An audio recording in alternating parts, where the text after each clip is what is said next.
welcome to my channel. This is Rono Disena TV Vlog. Ito po, bali latest update po para do sa LRT Line 1 pa Cavite Extension po. Bali, nagte-test run na po ang trend po papuntang Cavite po. Pero hanggang Dr. Santos na muna po siya. At huwag niyo pong kalimutan, i-follow niyo na po ang aking bago ko Facebook page, TikTok page, Instagram page, at i-subscribe niyo rin po ang aking YouTube channel ko po. At i-follow niyo na rin po ang aking Twitter page ko po.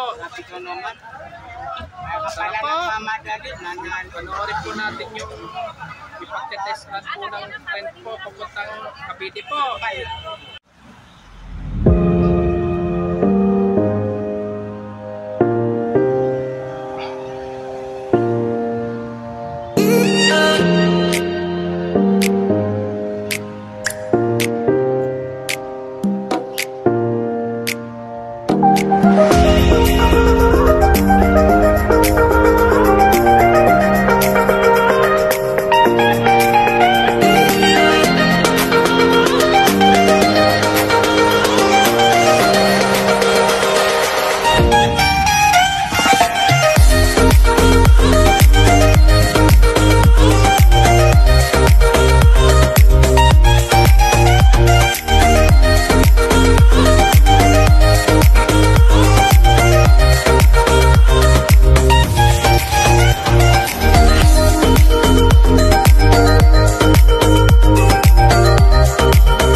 Bali, ang trend po sa LRT Line 1 sa Cavite po, bali pinapractice na lang po, bali nagde-test run na po.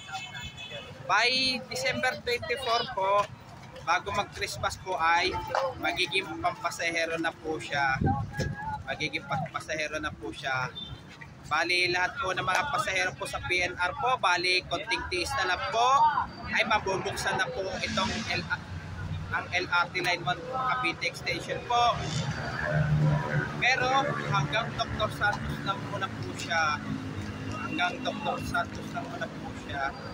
Kaya tama-tama po, may sakayan po papuntang Alabang po, Laguna at Cavite po. Kaya kontiktis na lang po yung mga pasahero po sa PNR po. Alam po natin po ay hindi po natin kaya pagtsagaan po mag-post po. Gawa po kasi po ay traffic po. At huwag nyo pong kalimutan mag-comment po kayo. At huwag nyo rin pong kalimutan please like, share, and subscribe po dito sa aking YouTube channel po. Thanks for watching. God bless to all po. Yung mga bago pa lang po kayo sa aking YouTube channel po, huwag nyo po kalimutan pindutin po yung bell po. And happy Burmans po sa inyong lahat po.